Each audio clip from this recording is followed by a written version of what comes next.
Et voilà, on est en live. Alors, bienvenue à tout le monde. Je check que ça fonctionne sur toutes nos plateformes, puisque normalement, on est en live aujourd'hui pour ce nouveau talk expert avec Marilyn. Et on est censé être en live sur multicanal. Donc, on est censé être sur Instagram, sur LinkedIn, sur YouTube. Alors, je vois déjà que sur Insta, ça ne marche pas. Donc, c'est déjà... On est content. Et sur LinkedIn, est-ce que le live est annoncé? Oui. On est en direct sur LinkedIn, ça Oui, fonctionne. sur LinkedIn, c'est bon. Sur Insta, je le vois pas. Écoute, je verrai pourquoi ça n'a pas fonctionné. Je regarde juste là. Alors, enable to connect. On est content. Alors, on est aussi sur YouTube. Par contre, sur Instagram, pour une raison que je ne comprends pas, ça n'a pas fonctionné. Donc, j'irai voir pourquoi. Je te débrieferai après. Donc là, on se retrouve sur LinkedIn et sur YouTube en direct. Aujourd'hui, du coup, l'idée, c'est de faire un live plus de prévention, de sensibilisation avec Marilyn. On va vous présenter qui on est, pourquoi on parle de ce sujet-là et surtout donner quelques pistes à la fois pour les femmes elles-mêmes, mais aussi pour peut-être des soignants qui connaissent pas forcément ce sujet. C'est de la prévention au parcours patiente et mieux vivre. Donc là, on va parler chirurgie, endométriose et donc imagerie, puisque c'est le sujet phare de Marilyn. Et sachant que moi, le sujet, c'est plus tout ce qui va être parcours patient post-opératoire, césarienne, chirurgie abdominale. Donc c'est parti. C'est parti pour ce live. Alors, vous n'hésitez pas, vous pouvez nous poser des questions dans la barre de chat. On devrait vous voir. Je vais l'afficher là. Hello Perrine, merci de nous faire un petit coucou. Vous pouvez nous poser des questions dans le chat. Si vous avez des questions précises, on répondra peut-être à la fin. Après, si vraiment pendant qu'on est en train de parler, vous avez une question hyper urgente, on vous répondra aussi. Du coup, Marilyn, je te propose de te présenter. Je me présenterai après rapidement et puis après, on rentre dans le vif du sujet. Ok, super. Déjà, merci beaucoup Audrey pour cette invitation et partager ce moment avec toi. Et bonjour à tous. Du coup, moi, je m'appelle Marilyn Rolf. Je suis ingénieure en biotechnologie. Et il y a maintenant un peu plus d'un an et demi, j'ai fondé la société Femnov, où aujourd'hui, l'objectif est de venir révolutionner le suivi gynécologique actuel. Et je viendrai plus en détail sur quels sont les différents produits aujourd'hui que nous proposons ou que nous sommes en phase de développement sur Femnov. Associé à la partie entrepreneuriale, il y avait aussi le parcours patiente en tant que tel. Je suis une femme sur 10, donc je suis atteinte d'endométriose. Comme beaucoup de femmes atteintes d'endométriose, j'ai eu un long parcours d'errance médicale. Pour ma part, ça a été 15 ans, sur lequel j'ai vu beaucoup de professionnels de santé et j'ai eu la chance d'être enfin diagnostiquée il y a 2 ans et demi par un expert de l'endométriose sur Paris. Yes. Qui, je crois, le même que moi. Exactement. Nous avons été diagnostiqués par le même. Voilà, par le docteur Éric Petit, qu'on salue et qu'on remercie, qui donc fait de l'imagerie et avec qui tu travailles. C'est ça, exactement. Aujourd'hui, je suis en collaboration directe avec Éric Petit sur la compréhension de la partie formation, puisque là, peut-être on rentrera dans le détail un peu après, mais Femnov est en train de développer une première solution qui s'appelle Femendo, qui est une solution logicielle pour accompagner les professionnels de santé au diagnostic et à la caractérisation de l'endométriose par de l'imagerie et en particulier lors de l'échographie endovaginale. Yes. J'en profite pour remercier... son prénom vient de m'échapper. Je reviendrai après. La personne qui a permis qu'on se rencontre. Je reviens juste après et j'ai un trou de mémoire. Avant qu'on passe justement donc, au sujet phare, donc rapidement pour ceux qui ne me connaissent pas, moi je m'appelle Audrey Bouillet, j'ai créé Wounded Woman maintenant il y a bientôt 2 ans. On doit faire une petite soirée pour fêter les 2 ans de Wounded Woman bientôt. Je suis patiente partenaire sur tous les sujets justement du parcours post-opératoire, postpartum avec des cicatrices, puisqu'on travaille sur une approche intégrative du soin, ce qui n'existe pas et qui est une volonté des soignants. C'est juste un manque de temps et un manque de mise en œuvre. Donc, on est en train de travailler sur des parcours patients intégratifs. Moi, je suis aussi une femme sur 10. J'ai aussi de l'endométriose. J'ai été diagnostiquée aussi, mais par contre, il y a plus longtemps. Il y a 2013, voilà, j'ai mis la date. Je suis aussi une femme césarisée. J'ai aussi d'autres cicatrices liées à d'autres soucis de santé. J'ai appris récemment qu'il y en aura sûrement d'autres à venir. Donc voilà, le sujet, je connais bien. Toi, tu avais rappelé une femme sur 10 sur l'endo. Moi, je rappelle sur la chirurgie abdominale, c'est un peu plus de 300 000 femmes par an en France qui ont des chirurgies abdominales. Il y a du bruit à côté de toi, Marilyn, je crois. Comment? Il y a du bruit à côté de toi. Ah, pardon. Ouais. Non, mais c'est pas grave, c'est juste pour qu'on s'entende bien. Voilà, donc 300 000 femmes par an qui ont des cicatrices abdominales, que ce soit des césariennes, qui sont pour plus de la moitié, hein, c'est plus de 150 000 femmes par an. Il y a toutes les célioscopies liées justement aux explorations, donc d'endométriose, d'autres maladies. Il y a des chirurgies liées à des cancers féminins, des cancers digestifs, enfin, c'est vraiment très large. Donc il y a vraiment beaucoup de femmes qui ont des cicatrices abdominales. Toutes ne souffrent pas énormément, mais toutes ont besoin d'un parcours soignant intégratif, de soins intégratifs et d'être soulagées dans leur convalescence. Voilà, donc ça c'est pour vous dire un petit peu qui on est. Donc on est toutes les deux des patientes partenaires, on travaille toutes les deux avec des professionnels de santé. Donc Marie nous a parlé de Dr Eric Petit, on n'a pas prévu d'en parler, mais voilà. Et One It Woman, on a un board de 17 professionnels de santé maintenant, qui sont tous justement dans une profession qui fait partie de cette pluridisciplinarité du soin. Et je les remercie pour leur engagement à mes côtés. Alors, aujourd'hui, on va vous parler d'imagerie, d'endométriose et de chirurgie. On a donc posé cette question, pourquoi est-ce qu'il est primordial de parler d'endométriose quand on a une chirurgie? On ne va pas vous reparler de l'endométriose de manière globale, générale. Marilyn reviendra dessus un petit peu sur justement ce qui existe aujourd'hui en termes de diagnostic imagerie. Ce qu'on voulait aborder avec vous, c'était justement les difficultés du diagnostic, malgré les imageries aujourd'hui, et surtout liées au vécu et à la douleur. Quand on a une chirurgie, si on a déjà eu, parce que là, on ne va pas forcément parler de la chirurgie dans le cas de l'endo. C'est en fait de l'aide de diagnostic, donc ce dont vous parlez, Marilyn, l'intérêt d'aller diagnostiquer l'endométriose après une chirurgie. C'est-à-dire des femmes qui, a priori, n'avaient pas d'endométriose et vont déclencher une endométriose suite à une chirurgie. Il y a un peu de littérature, il n'y en a pas énormément, ce qu'on va appeler l'endométriose pariétale. Donc là, c'est une source qui est vous devez la connaître, c'est les librairies américaines de l'Institut qui est dans le Maryland. D'ailleurs, on les remercie parce qu'il y a plein de chiffres sur les chirurgies abdominales que je n'ai pas et que je trouve grâce à eux, parce qu'ici, on a très peu de chiffres. Attends, Marilyn, si tu tapes sur ton clavier, on l'entend. Pardon. Je suis le père fouettard. Donc du coup, l'endométriose pariétale, dans les littératures, vous voyez, les chiffres, ils ont l'air très faibles. La réalité, c'est en fait que sur des retours terrain, on se rend compte qu'il y a beaucoup de femmes qui ont des douleurs terribles et qui finissent, après beaucoup de temps, finalement, à se faire diagnostiquer une endométriose qui s'est déclarée après une chirurgie.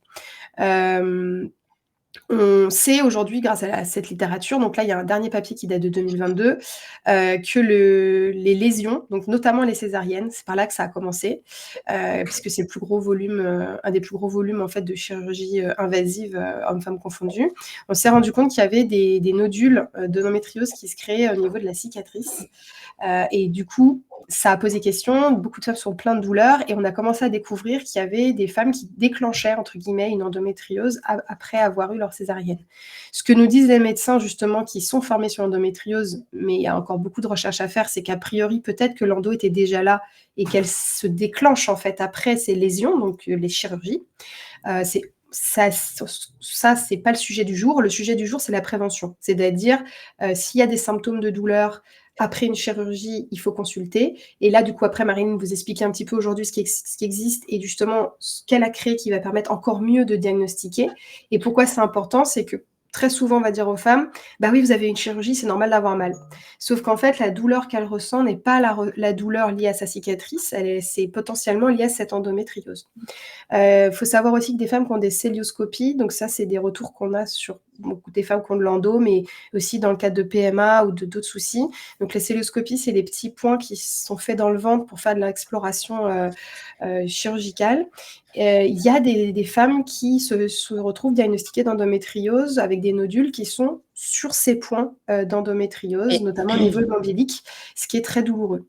Et le diagnostic est très long, parce que déjà de base, pour l'endométriose, c'est long, mais là encore plus, parce qu'on met pas mal de douleur sur le fait de la chirurgie. Voilà, c'est un peu une petite introduction un peu longue.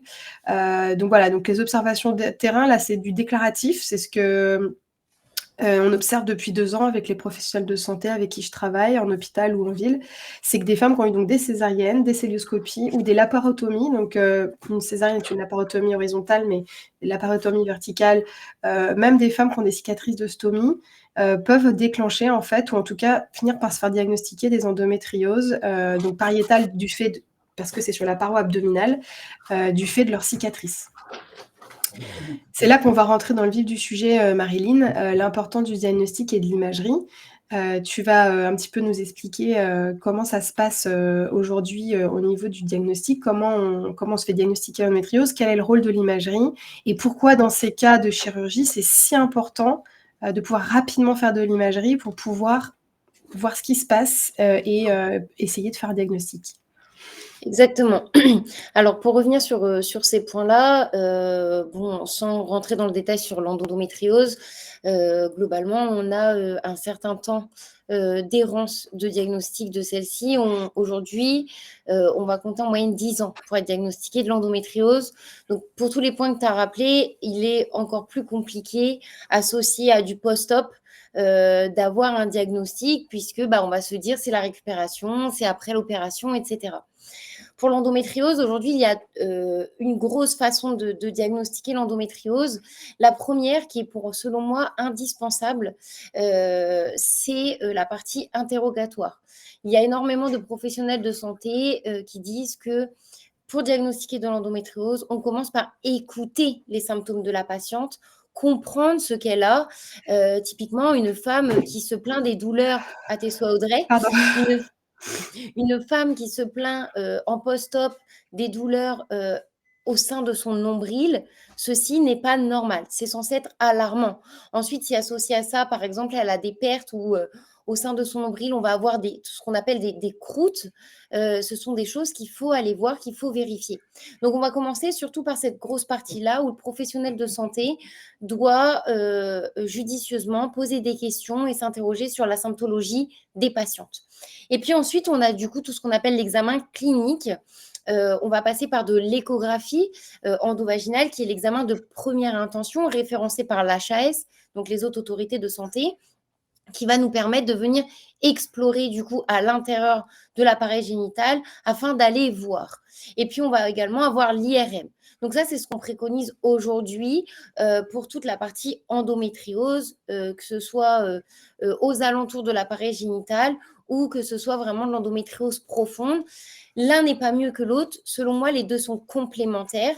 Et dans le cas, par exemple, d'une post-opération, si on parle typiquement d'une endométriose au niveau du nombril après une cœlioscopie ou autre, on va aussi proposer une échographie pelvienne, c'est-à-dire une échographie à la surface du ventre pour pouvoir réaliser tout cela.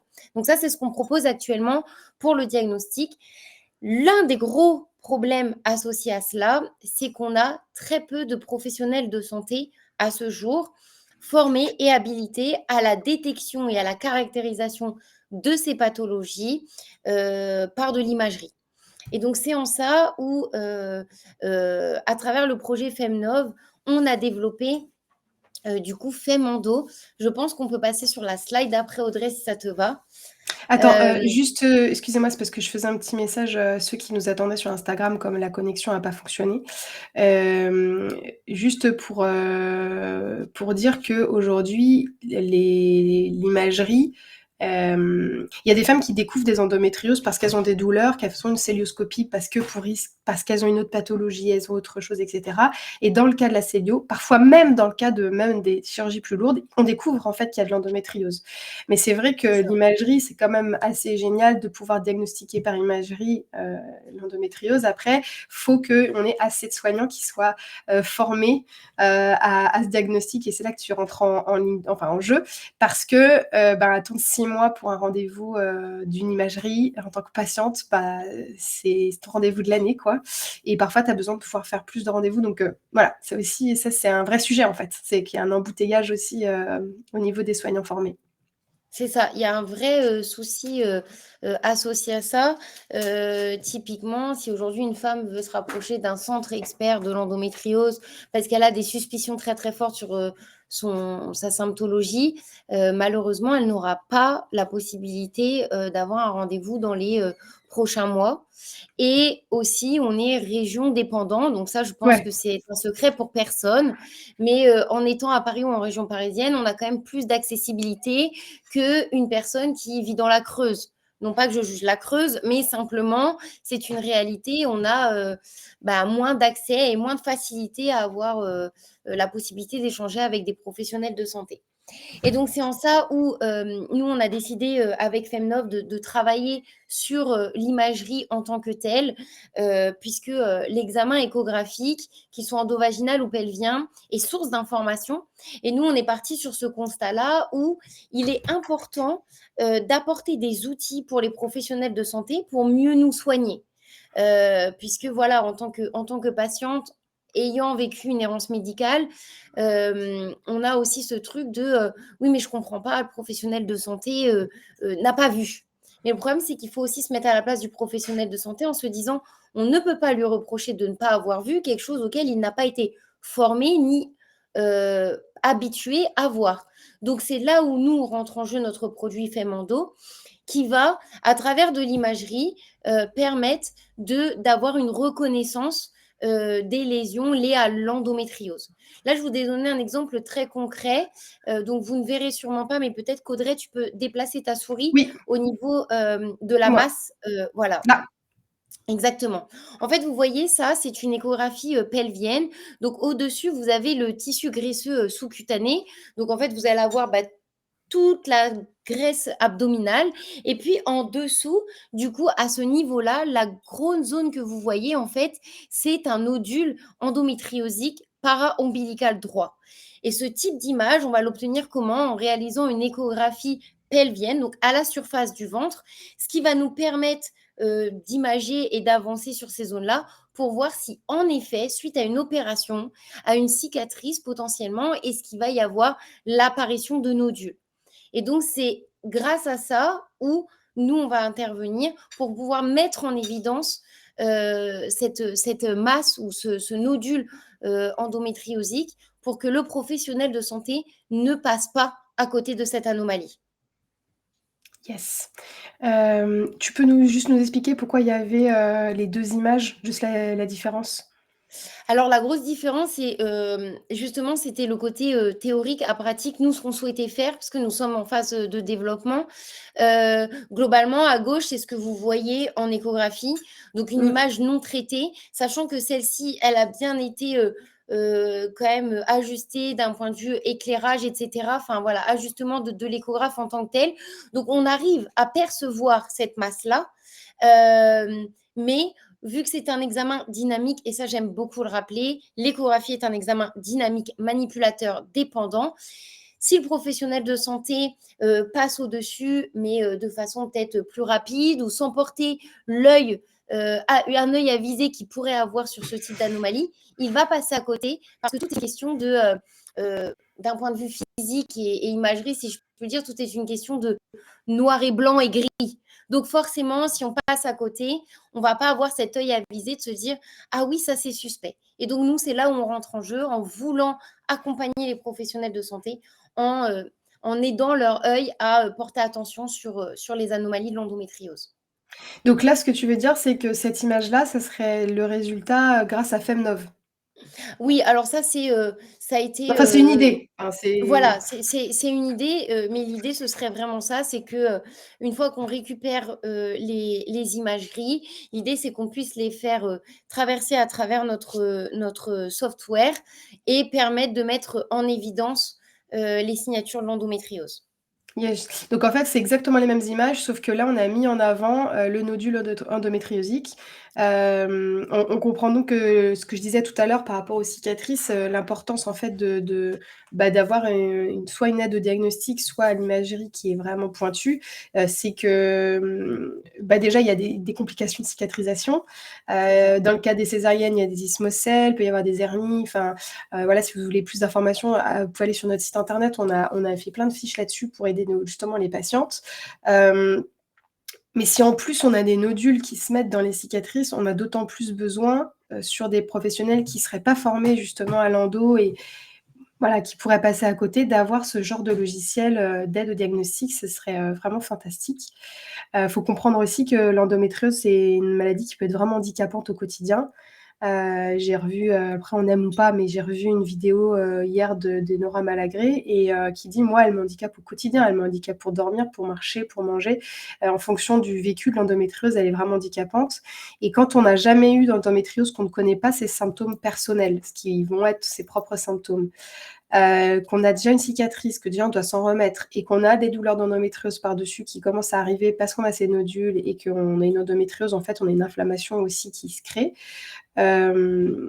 On peut être très perturbé, ça peut être très dur à vivre et l'importance du diagnostic rapide et qu'il soit présent, posé, il a aussi un enjeu sur la santé mentale en fait des femmes qui C'est sont ça. concernées. Donc c'est vraiment hyper important de pouvoir avoir cette aide au diagnostic. Alors je te mets la page suivante que tu puisses expliquer un petit peu Oui. plus Oui, ton je vais logiciel. juste rajouter quelque chose à ce que tu as dit pour compléter aussi. Il y a quelque chose auquel on oublie souvent, mais il faut savoir que l'endométriose est une maladie hormonodépendante. Donc Absolument. c'est pas voilà, c'est une maladie chronique hormonodépendante, donc il faut imaginer qu'à chaque variation hormonale, forcément, il va y avoir une conséquence sur les lésions associées à de l'endométriose. Si on donne le cas concret de l'endométriose, ombilicale, donc après une chirurgie, par exemple, au niveau d'une cicatrice, vous imaginez que chaque mois, ces femmes-là vont saigner du nombril. Et c'est quelque Mm. chose où, comme ça paraît peut-être anodin, mais quand on se visualise, on imagine cette action-là, on peut imaginer à quel point c'est handicapant et qu'il peut avoir d'autres conséquences associées à ça. Ouais, et douloureux. Et douloureux. Exactement, exactement. Après c'est vrai que c'est bien de rappeler l'hormonodépendance de la maladie parce que justement, on a aussi des femmes qui vont avoir des endométrioses diagnostiquées après les retours de couches, c'est-à-dire qui avaient pas d'endométriose avant, qui ont pas eu forcément de cicatrice, mais qui voilà, leur endométriose se déclenche, apparaît, en retour de couche, donc quand leurs règles reviennent, après leur accouchement. Il y a aussi des femmes, ça va dépendre de leur cycle hormonal de leur vie en fait, hein, aussi. C'est Hem ça. et c'est vrai que c'est pour ça aussi, je ne sais plus s'il y avait le chiffre dans la description, au début du live, qu'on dit que c'est entre, quelques mois et années après la chirurgie. C'est-à-dire qu'il y a des femmes qui ne les diagnostiquent que 2 ans après, parce qu'elle peut aussi mettre du temps à se présenter finalement, mais ça peut être très long et ça peut apparaître, aussi, comme je disais, si c'est lié à une césarienne que, par exemple, la femme allaite, qu'elle a pas de retour de couche, qu'elle a, quelque part ses hormones sont réglées par, le fait qu'elle allaite, qu'elle vient d'accoucher, qu'elle est en postpartum. Si elle allaite longtemps, qu'elle fait un allaitement long, donc d'1 an, 2 ans, Hem, ça met en sommeil quelque part, l'endométriose, elle a pas de règles, donc il y a quand même, quelque chose qui se passe. Le moment où elle va arrêter l'allaitement, enfin moi je vous le dis, les femmes sont pas accompagnées. C'est-à-dire que des femmes qui ont une endométriose, qui ont réussi à être Mmh. enceintes, qui ont eu un enfant, qui ont fait un allaitement, qu'il soit long ou pas d'ailleurs, mais je veux dire et qui arrêtent d'allaiter, elles sont pas prévenues, que attention parce que du coup les règles reviennent et que comme c'est hormonal dépendant, enfin hormone dépendant, et ça va avoir un impact. Alors peut-être qu'il sera minime, peut-être qu'il sera bien plus important. On peut aussi avoir des endométrioses qui se couplent à des adénomioses. Enfin voilà, il y a plein de choses et des nouvelles lésions, des nouvelles adhérences, qui peuvent se créer. Donc c'est vrai que c'est important d'avoir cette aide au diagnostic parce que ça fait ça crée vraiment des handicaps profonds pour les femmes et des douleurs. C'est-à-dire vivre avec des douleurs permanentes, bah voilà, j'encourage chacun à faire les tests là qui ont été créés pour faire simuler la douleur, des douleurs de règles et voilà, faut savoir qu'on a ça H24, quoi. Donc c'est pas qu'au moment des cycles. Plus des fatigues, plus des soucis digestifs. Enfin voilà, C'est ça, c'est c'est ça. juste le petit rappel. Tu nous parlais un peu de Femando, du coup, du Ouais, logiciel? tout à fait. Sans révéler de secret, mais au moins, en Non, parler voilà, plus. globalement, je vais vous introduire, du coup, le logiciel que nous sommes en train de développer. Pour toute la partie imagerie et ça aussi, c'est un point que je voulais souligner durant ce live. Je pense que ça n'a pas, les gens n'ignorent pas cette partie-là, mais on manque cruellement de données en santé de la femme, dont notamment en imagerie. Ce qui fait que, j'ai toute la partie, création de bases de données en échographie endovaginale à mettre en place avant de pouvoir développer sur de l'imagerie. Donc nous, aujourd'hui, ce qu'on propose, c'est ce logiciel indépendant de l'échographe, donc facile d'utilisation, qui a pour objectif vraiment d'éliminer l'incertitude qui entoure souvent le diagnostic de l'endométriose. Globalement, il faut l'assimiler, ce que j'aime bien faire, il faut l'assimiler comme un GPS qui va accompagner le professionnel de santé d'un point A à un point B en lui indiquant, par exemple, comment positionner la sonde, qu'il fasse attention à tel type de structure, est-ce qu'il voit ça ou est-ce qu'il voit autre chose, en le guidant, le questionnement sur tout son examen échographique. Ce qui va nous permettre d'apporter un haut contrôle qualité, puisqu'on va garantir la précision, on va aiguiser l'œil du professionnel de santé, et donc forcément, on va également jouer sur l'efficacité de sa pratique pendant son examen. Et puis aussi, l'un des objectifs, ça va être de rationaliser le flux de travail, puisque et ça, je vous apprendrai en tant que femme, et Audrey, tu peux attester également ce que je vais dire, je pense, mais les examens gynécologiques sont courts. Globalement, le professionnel de santé ne peut pas, par manque de temps simplement, et ce n'est pas de sa faute, mais ne peut pas passer 50 minutes par patiente. Et donc l'idée aussi, c'est qu'on puisse gagner du temps, être vraiment un bras droit pour le professionnel de santé en faisant gagner du temps sur déjà le diagnostic, mais également en apportant une automatisation autour du partage des données, de la création des comptes rendus pour favoriser le flux de travail. Et l'objectif, c'est vraiment d'apporter une nouvelle confiance entre le professionnel de santé et la patiente. L'une des choses aussi que nous, on voudrait mettre en place sur la partie rationalisation de flux de travail, c'est que j'ai créé une communauté de femmes autour de l'endométriose. Et je mets aujourd'hui une question en direct sur ce live. Combien de personnes ont relu leur compte rendu gynécologique et qui ont compris ce qui avait été dit? Et nous aussi, ce qu'on s'est rendu compte, c'est qu'il serait pertinent de créer en parallèle un compte rendu de vulgarisation scientifique pour les femmes atteintes d'endométriose pour qu'elles-mêmes, elles comprennent ce qui se passe dans leur corps. Et donc, la finalité de tout ça, ça va être de venir caractériser l'endométriose en apportant, si je puis dire, une cartographie de celle-ci. Non pas simplement dire la femme a de l'endométriose, oui, non, mais l'idée, c'est de venir vraiment caractériser le positionnement des lésions de l'endométriose pour apporter un meilleur suivi à toutes ces patientes.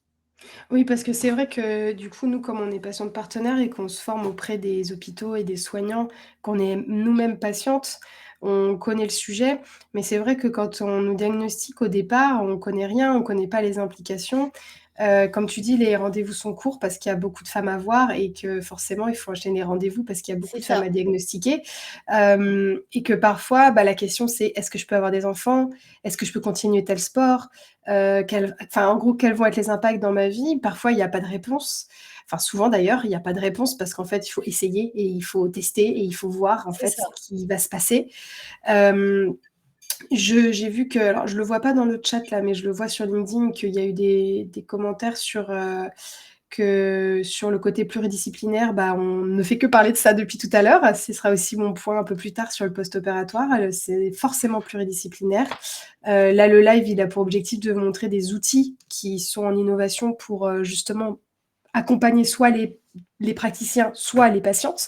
Mais on est absolument dans le pluridisciplinaire. Que la voie vaginale n'est pas obligatoire et la voie sus-pubienne est possible, et c'est ce qu'on a dit, donc on est bien d'accord, et que le diagnostic est réservé à des experts, on est bien d'accord, et on dit bien justement qu'il manque des experts, c'est bien ce C'est qu'on ça. dit. C'est ça. Là, nous, on est juste à côté des soignants pour leur permettre aussi d'accompagner leurs patientes. On est main dans la main et c'est d'ailleurs pour ça qu'on a autant de soignants qui travaillent avec nous, que ce soit Femnov ou que ce soit Wonder Woman, c'est parce que justement on leur permet aussi d'aller creuser certaines choses qu'ils n'ont pas le temps eux de creuser et ça ne se fait que comme ça. Est-ce que tu voulais dire autre chose sur le logiciel en lui-même? Non, actuellement, non, nous, on est vraiment en phase de développement. Donc, bien entendu, l'idée, c'est qu'on puisse. Donc, on travaille déjà avec des professionnels de santé. L'idée, c'est qu'on puisse étendre à la suite de ça notre logiciel à différents utilisateurs, dont ceux que j'ai mis ici. Donc, les gynécologues, les sages-femmes aussi, parce qu'il y a de plus en plus de sages-femmes qui sont en ligne de mire sur la partie suivi gynécologique. Et on comptera une augmentation de plus de 50% de sages-femmes en libéral d'ici 2030. Donc voilà, je pense qu'il est aussi important encore une fois, d'accompagner les sages-femmes. Nous, l'idée, c'est vraiment d'apporter un outil pour faciliter le travail de ces professionnels de santé et non pas pour les remplacer. Ça, Ah c'est oui, oui. important aussi de le dire tel quel. Et aussi également s'adresser du coup à des échographes dans des cabinets spécifiques. Nous, en quelques mots, on est une jeune start-up. Là, cette année, l'objectif, c'est de finir la V1 donc de Femando, plus de mettre tout notre savoir, notre compétence et notre travail sur la création de la base de données en échographie angio-vaginale pour tout ce que je viens d'expliquer, pour qu'à la suite de ça, d'ici l'année prochaine, on puisse valider la V2 et la mise en place d'études cliniques. Cependant, la V1 a pour objectif d'être commercialisée d'ici la fin de l'année. Bah, ce serait super. Bravo en tout cas, on en a vraiment besoin. Euh, Hier, j'avais l'honneur d'être invitée dans l'Institut de Pointe à Strasbourg sur la chirurgie non invasive. Je remercie encore le docteur Peretta pour cette super opportunité.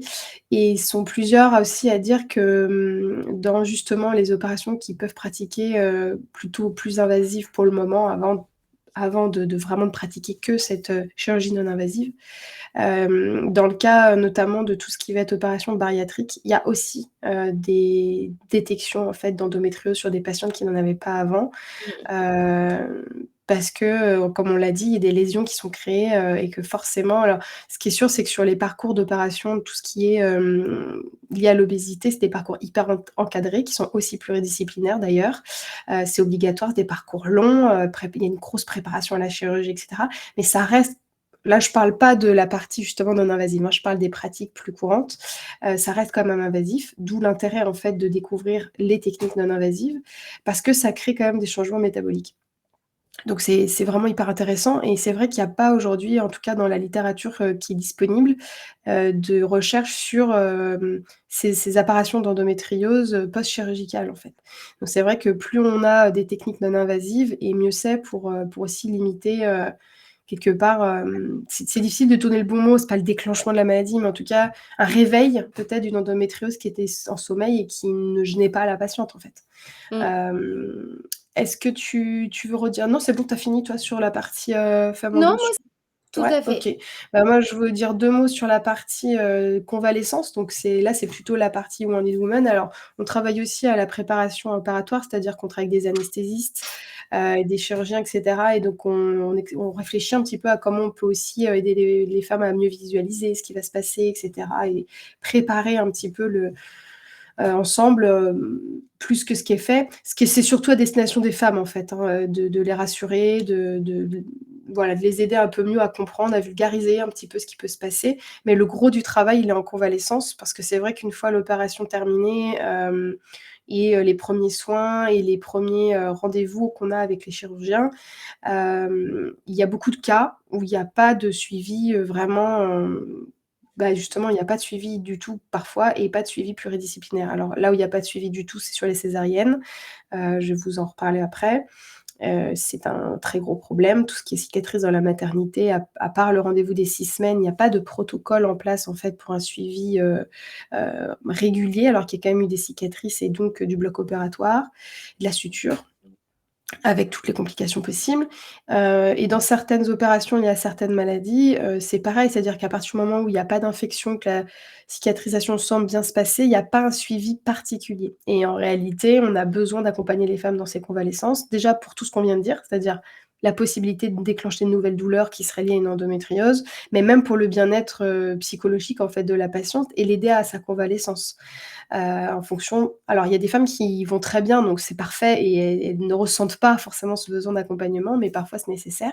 Donc Wonder Woman, on a 2 actions principales. La première, c'est d'avoir créé la première lingerie, post-opératoire qui se porte aussi au quotidien ensuite et qui vient protéger, les cicatrices abdominales. Donc là, je vous ai mis une photo d'une laparotomie et d'une cicatrice de stomie. Il y a évidemment plein d'autres cicatrices. Ici, on voit dépasser d'ailleurs la laparotomie. Là, la culotte est baissée pour que vous puissiez voir. La cicatrice va jusque-là à peu près. Et là, on voit le haut de la laparotomie. L'idée, c'était de proposer une lingerie qui pouvait protéger des UV, protéger des frottements, qui allait permettre de gainer, de faire une microstimulation, vraiment de limiter l'apparition des cicatrices hypertrophiques. Il y a des femmes qui cicatrisent très mal et avec les frottements, ça vient faire vraiment des bourrelets épais, c'est très douloureux. Une fois que c'est apparu, c'est, en fait, on peut le masser, mais ça va rester ça ne pourra pas partir. Il faudra couper pour refaire, en fait, une Oui. cicatrice. Ce qui peut entraîner, si on n'a pas du coup une lingerie adaptée, les mêmes problèmes puisqu'on va de nouveau avoir des abrasions, la peau va de nouveau s'abîmer. Donc là, on vient avec une légère compression, empêchant ces frottements, prévenir l'apparition des cicatrices hypertrophiques. On a d'excellents résultats, y compris sur des femmes gynécologues, obstétriciens, médecins elles-mêmes opérées qui les portent et on a d'excellents résultats. On a des cicatrices moins boursouflées, on a des cicatrices moins rouges et surtout, on a des femmes qui peuvent s'habiller, qui se sentent en sécurité aussi, après, au fur et à mesure de la convalescence, pour se tenir debout, qui font pas de compensation posturale. Vous savez, quand on a une cicatrice abdominale, on va avoir tendance à rouler des épaules, on va avoir tendance à protéger notre corps, à vouloir protéger cette zone. Donc on a des grosses compensations, des grosses postures compensatoires au niveau du dos, des épaules. Donc il y a beaucoup de femmes qui ont mal au dos ensuite. Voilà, donc si vous voulez en savoir plus, il ne faut pas hésiter à aller sur notre site, à nous écrire. On est vendu en pharmacie. On cherche toujours plus de pharmacies pour que les femmes puissent aller près de chez elles, ou que d'ailleurs des proches qui prennent soin d'elles en convalescence puissent aller dans les pharmacies près de chez elles. Et on est recommandé bien sûr par les soignants et les chirurgiens pour le post-opératoire.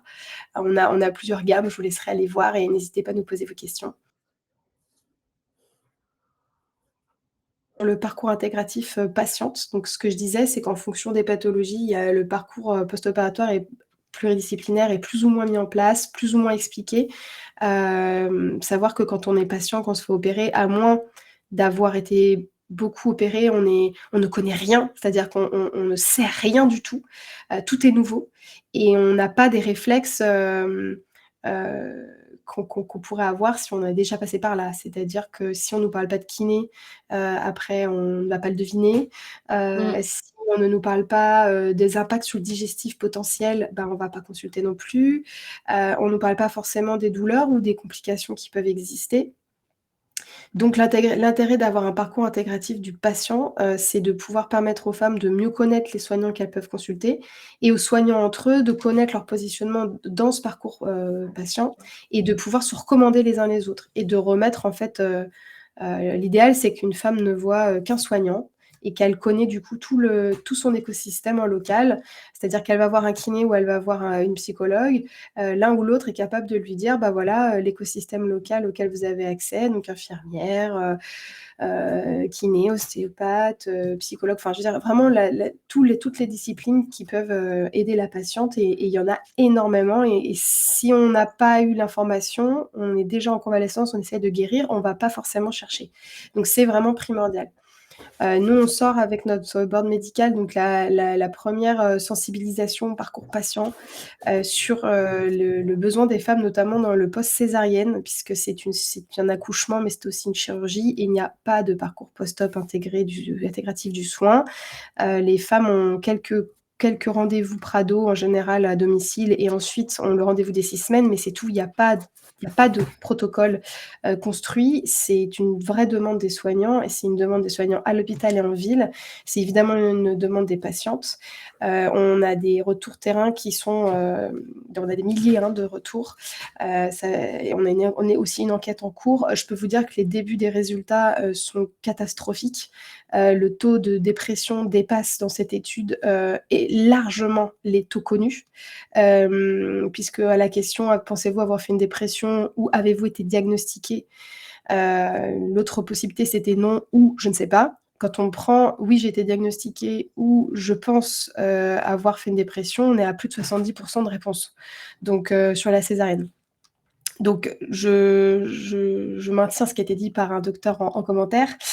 Tous ces parcours ne peuvent être que pluridisciplinaires. La seule chose, c'est qu'aujourd'hui, il n'y a pas de protocole qui existe. Donc, on est nous travailler avec les soignants pour essayer de faire améliorer les protocoles. On a cette étude en cours. Vous pouvez la retrouver sur mon profil dans les liens épinglés. Vous pouvez la retrouver sur nos réseaux aussi. Et n'hésitez pas à nous écrire si vous voulez partager cette étude qui est encore ouverte, hein, pour encore répondre.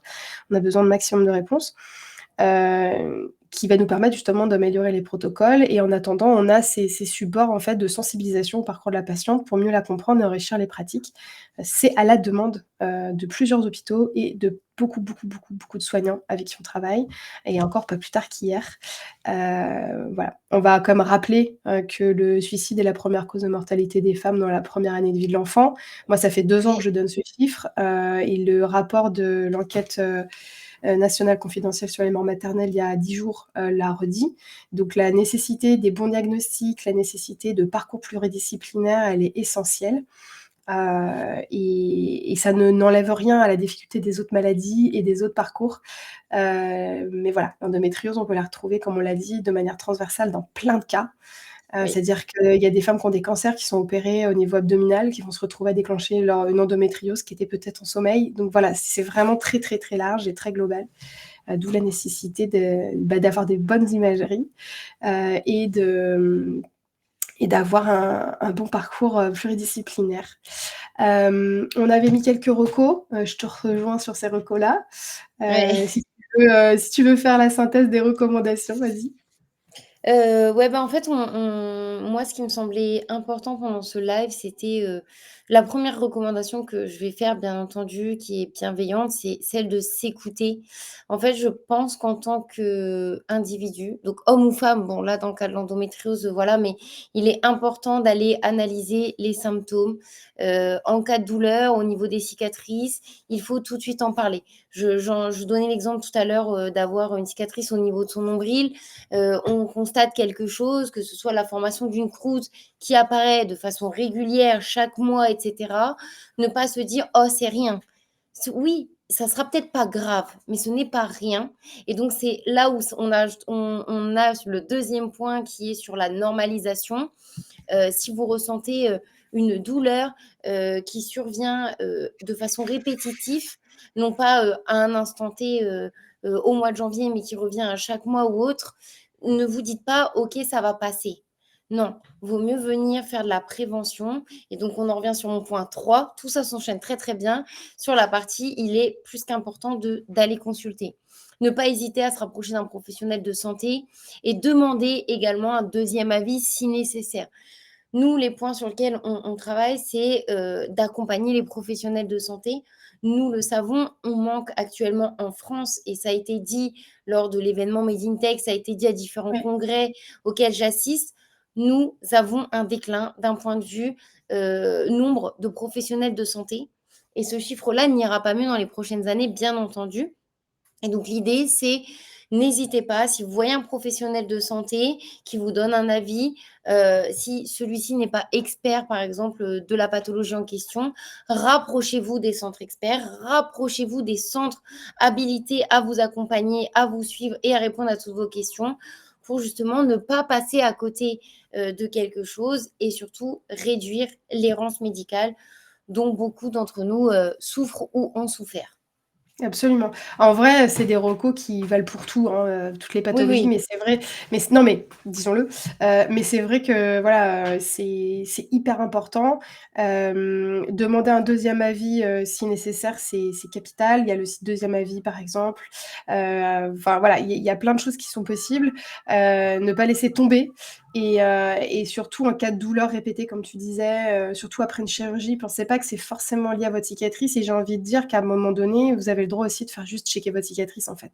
C'est ça. Voilà, les soignants vous le rediront que les 3 signes d'alerte, c'est rougeur, chaleur, douleur, mais il peut y avoir autre chose qui vous inquiète. Il faut consulter absolument, et après, il y a aussi des associations de patients qui ont des annuaires. Voilà, il y a plein de choses qui existent aussi pour vous aider à trouver des soignants, parce que moi, je dis souvent que je passe mon temps à dire dire consulter, mais j'ai beaucoup, je consulte qui? Donc voilà, il y a quand même des endroits qui vous guident. C'est hyper important et moi, j'en profite aussi pour remercier, tous les soignants avec qui on travaille, enfin, que ce soit toi ou moi, qui sont aussi impliqués. Moi, je trouve ça je disais d'ailleurs hier aux chirurgiens avec qui j'étais, enfin, aux chirurgiens et chirurgiennes, je leur disais: «C'est, extrêmement, touchant, hem» Enfin, en fait, ça me touche d'un point de vue pro parce que c'est génial d'avoir autant de professionnels qui s'engagent à nos côtés et ça Mmh. me touche en tant que patiente parce que de savoir qu'il y a des professionnels qui sont aussi impliqués, franchement, c'est des choses qu'en tant que patient dans sa vie de tous les jours, on voit pas et que là, on a la chance de voir parce qu'on travaille en santé et je trouve ça vraiment génial. Ouais. Vous avez du coup nos contacts si vous voulez, nous écrire ou nous contacter sur les réseaux. On travaille, de la même manière, donc plutôt voilà Instagram et LinkedIn. N'hésitez pas, vous pouvez nous contacter quand vous voulez, on répond à vos questions. Ce sujet-là, est-ce que tu veux dire quelque chose? Non, moi, je j'ai rien à rajouter, juste peut-être un point pour compléter, c'est on a cette chance de travailler aujourd'hui avec des professionnels de santé en direct et c'est vrai que je sais que grand nombre de patientes, jugent à tort les professionnels de santé parce qu'elles ont que ce regard patiente. Nous, aujourd'hui, où on a cet autre regard, où on travaille en direct avec des professionnels de santé, il est plus qu'important de rappeler qu'on a cette nécessité de donner des outils aux professionnels de santé pour mieux nous soigner. Ça, c'est vraiment une phrase que je dis et que je redirai, mais on ne peut pas exiger un niveau important ou voilà, des exigences très fortes aux professionnels de santé sans leur donner les moyens, que ce soit d'un point de vue matériel ou financier ou autre, pour mieux nous accompagner, mieux nous soigner et surtout nous suivre dans nos parcours respectifs.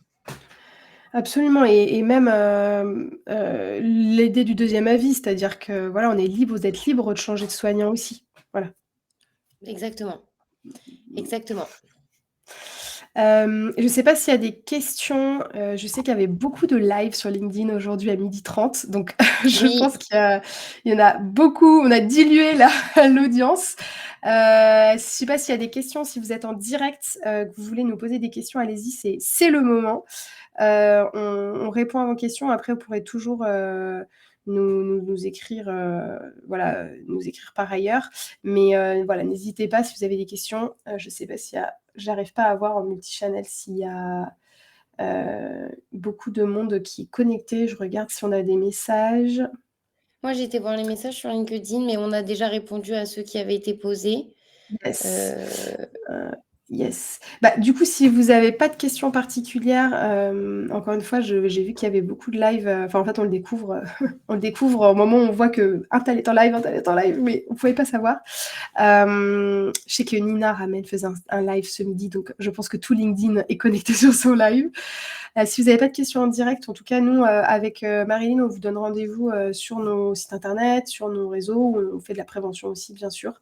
Après, si vous êtes professionnel, que vous voulez en savoir plus sur la solution logicielle de Marilyn, contactez-la directement. Et oui, pour notre lingerie, c'est pareil, si vous voulez référencer notre lingerie post-opératoire en pharmacie, dans des boutiques de bien-être aussi, n'hésitez pas. Et sinon, vous pouvez nous retrouver du coup dans pas mal de villes en France, en Suisse. Voilà, on est à votre disposition, que ce soit soignant, patient ou acteur du soin. Voilà. exactement. Et moi, si je peux juste rajouter quelque chose parce que j'ai vu un message donc de Luc Solaire qui est, président chez Visible Patient. Je vous invite à aller lire son commentaire qui propose également, des solutions, sur l'imagerie qui va faciliter toute la prise en charge, chirurgicale et accompagner, les professionnels de santé, sur une formation, associée à la chirurgie. Donc voilà, donc c'était important aussi de mettre en évidence ça parce que, Il est où ce on commentaire? travaille ensemble, sur, ma page, de Luc Solaire. Ah d'accord, sur ta page, d'accord, il est pas sous live parce que du coup je cherchais le message. OK, ça marche. Ouais, on ira voir ça, ça marche. Voilà, Merci pour votre, écoute, votre intérêt et voilà, consultez et puis, on se dit à très vite et puis, prenez soin de vous. Et merci merci beaucoup Marilyn. Audrey. Merci beaucoup Audrey, à bientôt. À bientôt.